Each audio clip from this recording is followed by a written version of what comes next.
Hi, this is lesson 1 in stationary rod knitting.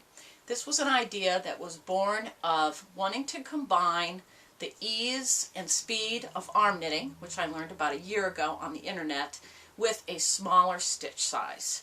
This is an arm knitted cowl, and you can see it has a fairly large stitch size because it's based on the circumference of your wrist. But I wanted something smaller, but something easier to hold. The largest knitting needles are US 50s, and they have a circumference of 3 1/4 inches.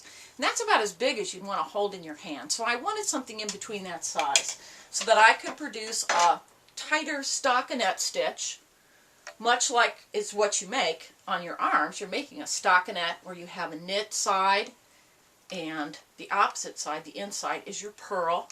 I wanted to do the same thing but with a smaller stitch. So this was made on pipes. I believe I used the 1-inch pipe for this. You see one side is a knit and the other side, the back side, is a purl. And it has all the qualities of a stockinette that you would get on straight knitting needles. You see the, again, knit and purl, but also your edges curl inward a little bit, which is really attractive when you double it up. So anyway, I wanted to transpose this arm knitting then to something that was a stationary object, that I could walk away from it, but it would still be fast and it would be very accurate to work with multiple strands or crazy yarns like eyelash and pom-pom and things like that. So I started out with these microphone stands. They're pretty cheap, about $12, $15 each. And then at Lowe's or plumbing, any kind of plumbing department, you can purchase pipe in a variety of sizes. And I chose pipes ranging in size from 3/4 inch diameter to 1.5 inch diameter, and that gave me a range. In fact, these 3/4 inch are almost the same size as a size 50 straight knitting needle, and these are just under the size of your wrist. So that gave me a variety of pipe to work with, and the rest has been experimentation. I began by standing behind the microphone stand so I could kind of get this transposed between my arms and onto this. But I've since discovered that sitting in front, it's much easier. And so your basic stitch that you'll want to know is your stockinette, which is exactly what you make when you make your arm knitted scarves. Those of you who use straight needles know that if I would use the same stitch over and over, I would normally produce a garter stitch, but that doesn't happen when you're doing the pipes. So if you do choose to get microphone stands, by the way, these are great because you would have a big variety of length, so you could probably make a blanket pretty easily on these. I haven't done that yet, but they are adjustable, and the height is adjustable down to a certain point. You want a taller stool. Or in lesson 4, I also show how to make a tabletop.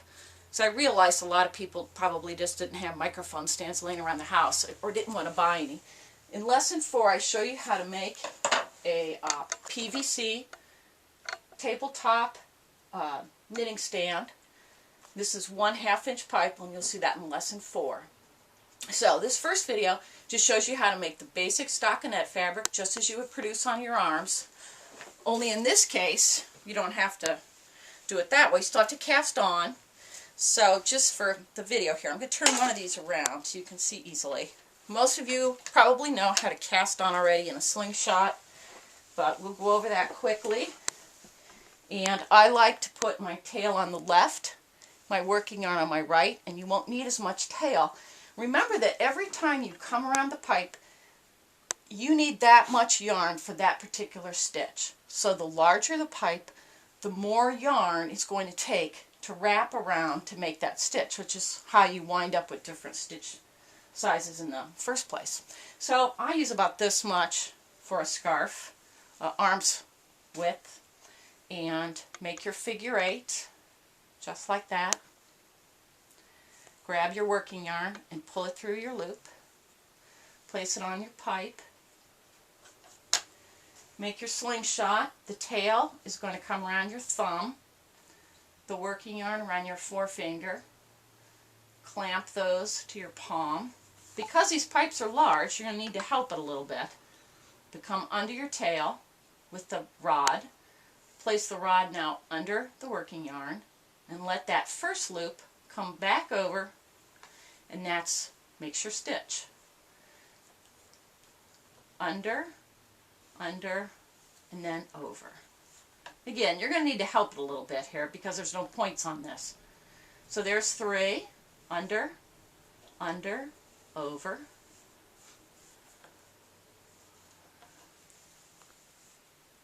Just coming under the tail every time, under the working yarn, and letting that first loop come back over. 1, 2, 3, 4, 5. So we've got 6 on it. That's fine for our demonstration. Because these work up so quickly, if you start a scarf and you don't like the way it looks, just rip it out and start again. But generally, if you're using 2 strands of something like a woolies, you might only need 8 stitches to start. That might be a wide enough scarf for you, depending on how much yarn you have to work with to begin with. So, what we want to do to make a stockinette fabric is to make what I call a front stitch, but it's really your purl stitch as you're facing the fabric or as the fabric is facing you. And you want to hold this working yarn, make sure it's not your tail, just let that drag, in your left hand.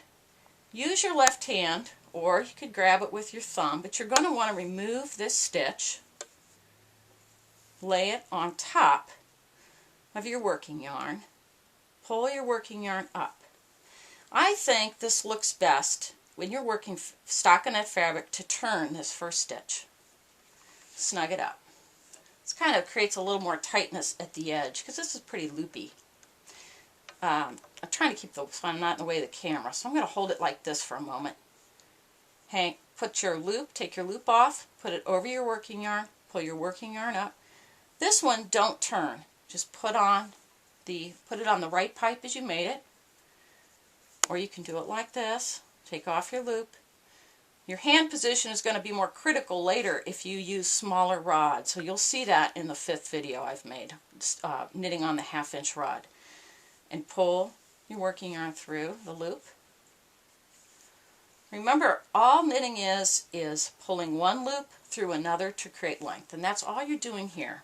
And this front stitch, if this gets longer and you keep doing this stitch back and forth, you'll see what is really the purl side. If you were standing between the pipes on the other side, it would look like the knit side of that.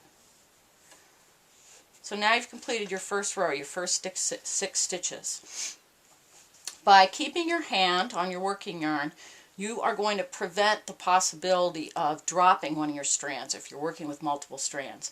And you'll notice I'm working with 2 strands here. They tend to stick to themselves there, but you'll want to keep track of that as you're removing these stitches and holding them down over the working yarn and putting your fingers through. Again, this first stitch, go ahead and turn that if you'd like. You'll see on some arm knitting videos, sometimes they turn that first stitch and sometimes they don't. In some later videos I'm doing, I don't turn it because I'm doing a knit one, purl one, but you'll see. You'll see as we go along. But again, this is just what I call the front stitch. It produces a purl fabric, and it's the easiest way to produce the type of fabric that is on an arm knitted scarf. Always keep a hold of your working yarn, pull your stitch down and over that working yarn, then grab it. I think it's easiest if you hold your working yarn kind of between your fingers like that. You're sort of pushing and pulling at the same time. Now these are big stitches, so if you drop them, it's easy to lose. So I like to, as I pull it off, I've got my finger in that stitch, and there's my working yarn right there. Again, this is stockinette, so I'm going to turn that one. You don't have to do it. You could put it on exactly as you do all the other stitches. Just try it and see what you like. It's not going to make any difference in terms of whether or not the piece stays together, and that's the important part. Again, every time you do this front stitch, you're just pulling that down, pulling it off, laying it over your working yarn, and pulling your working yarn through and putting it on the opposite side. You could snug it up a little bit as you go.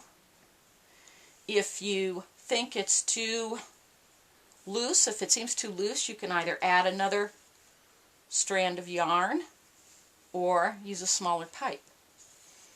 If it seems too tight, the opposite is true. And you'll find you can make a scarf on these pipes as quickly as you can on your arms. As you make the pipe smaller and smaller, of course, it's going to take longer to do. You're making more stitches, but the fabric is tighter also.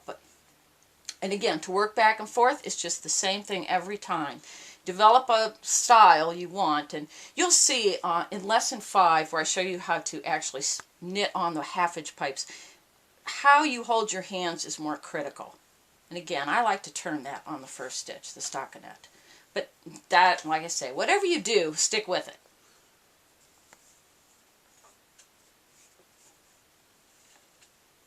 It's just a matter of continuing to keep pulling up this loop. And again, facing it as this is. You see this come out, it'll look like the purl side of your stockinette fabric. And this is the easiest stitch to do, rather than trying to backstitch the whole thing if you want it to appear like an arm knitted scarf. If you want to cast, when you're ready to cast off, again, you can see already that's the purl side, and this is the knit side. When you're ready to cast off, it's just like an arm knitting or in straight needle knitting. You want to begin by removing that stitch, placing it over your working yarn. Make the stitch in the way you made it the row before. Now take off another stitch and make a new stitch. Place it up on the pipe.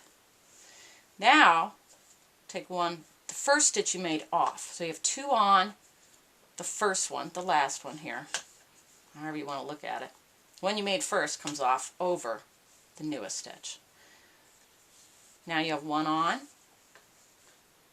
Make another stitch. Now you're going to bind off that stitch, remove the one you made previously. Now you have 1 on.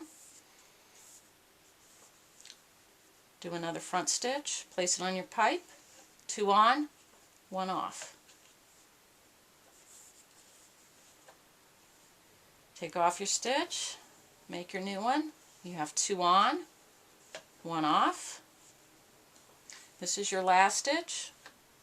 Place it over the yarn, pull it through. Now you have 2 on, take 1 off, and again, it's always the one you made previously.